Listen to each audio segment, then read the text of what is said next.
Hello Mustangs and welcome back to RCTV. Today is February 28th. Today is National Tooth Fairy Day, so make sure you put those loose teeth under your pillow. Now let's take a look at this week's weather forecast with Daniel Petri. Hello Mustangs, this is Daniel Petri. Welcome to your weather forecast. For today, February 28th, we have a high near 66 and a low near 31 with relative humidity of 21% and no chance of rain. Winds will be 10 to 15 miles per hour with gusts up to 30 miles per hour. Combine those together, you get some pretty good fire risk north of the I-70 corridor. And moving on to our 7-day weather forecast. At the beginning of the weekend, we have some pretty good temperatures. The sun will be out, and then the winds are going to be sort of calm, can be up there sometimes. And then moving on to next week, it'll start to get rainy and cloudy. And then there's a cold front Tuesday night, which will bring the temperatures down, but not horribly low like last time. And then it's going to trend back up over the week. And then maybe in the weekend it'll hit 60 again. And thank you, Mustangs. That'll be all for the weather. Thank you, Daniel. Today, our high school boys and girls basketball teams will be playing at Concordia. Good luck, Mustangs. On that note, let's pass it over to Dylan for your latest sports update. Hey Mustangs, I'm here this week to tell you about all the sports going on around the school. On Tuesday, both girls and boys basketball played at Wamego against the Raiders, and the girls played a tough game at Wamego with a 37-48 loss. And the boys varsity had a close win against Wamego with a 42-40 win. Both girls and boys played at Abilene last night. We were sadly not able to report the score as this episode is being filmed before the game. And today, the boys basketball is playing at Concordia. Also, very important news, the wrestling team has state this weekend, so make sure to go support our Mustangs. Now back to you guys on the desk.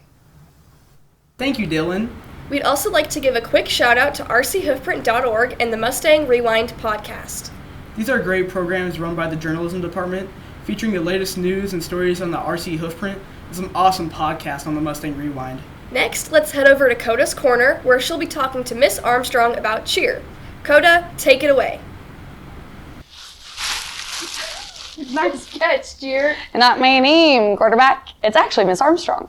It's actually Koda's Corner. This week we have on Miss Armstrong to tell us a little bit about her cheer program.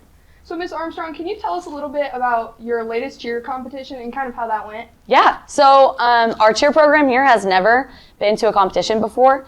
And so we took our girls for the first time this past Saturday, and they did amazing. To get a 1 rating at your very first cheer competition is a huge deal. I think it was really cool to watch the girls build this confidence in themselves, because typically they're the ones supporting other people, but this time they were cheering for themselves and competing for themselves rather than supporting others. And so it was really cool to see their confidence grow that day. Yeah, and how have you seen like the girls individually and as a team kind of grow this season? Yeah, there's been a lot of encouragement from all members of our team. We have one fantastic senior who's led our squad super well this whole year, and we've got to experience a lot of things together, new things together. We competed at state this past fall. We've tried a lot of different stunts, new stunts, and this past competition has also showed a lot of girls can be super encouraging to one another and have different skill levels that they maybe didn't think possible in May last year when they joined the team. So yeah, for sure. Cool. And I know you guys have cheer tryouts coming up, so can you tell us a little bit about that? Yeah, so our clinics are going to be on March 3rd and March 6th from 6 to 8 both nights. And our actual tryout date will be on March 11th from 6 to 8 as well.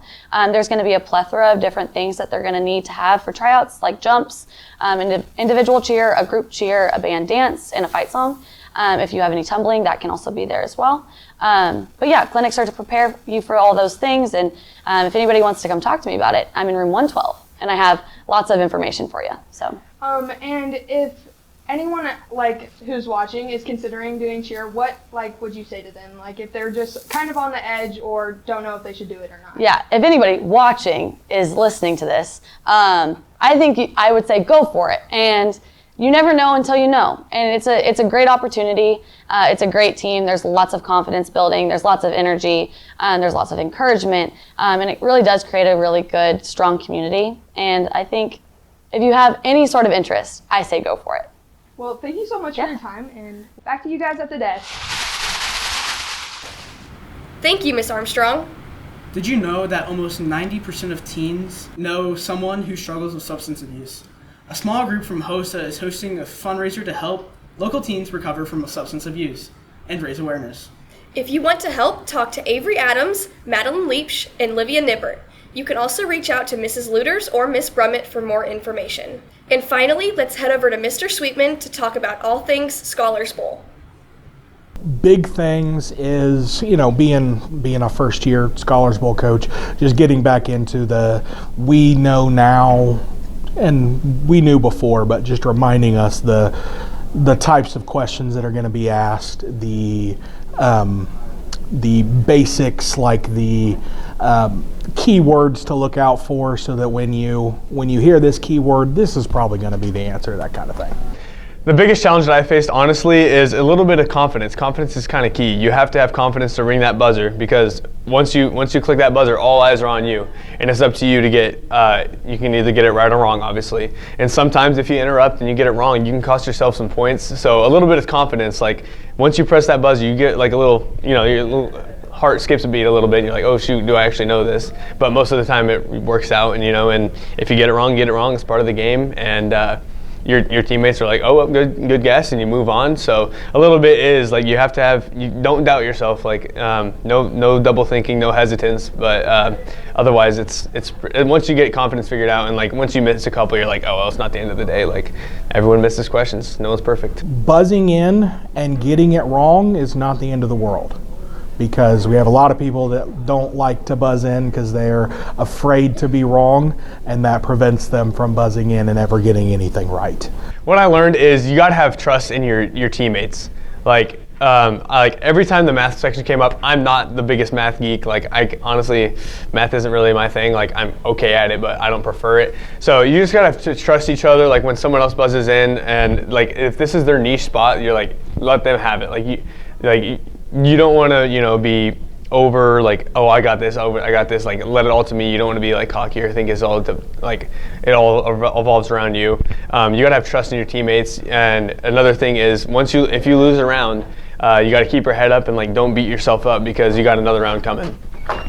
I think we have a lot of fun doing it. I mean, you don't have to be good at everything. You might have your own little niche where you're good at, music and art and English, where science and math are not your thing. We have other people for that stuff, We have a lot of fun, taking trips to these meets where they're not super late nights or anything. So we have a lot of fun doing it. I would suggest that people give it a shot at least. So I've just always loved trivia. I've loved the game like Categories or just Wheel of Fortune in general, Family Feud. It kind of is like a mini Family Feud. I mean, like if you love trivia, if you like random questions, if you have a bunch of random knowledge, I strongly suggest joining Scholars Bowl, because there's no shame in it. I mean, even the practices itself are very fun.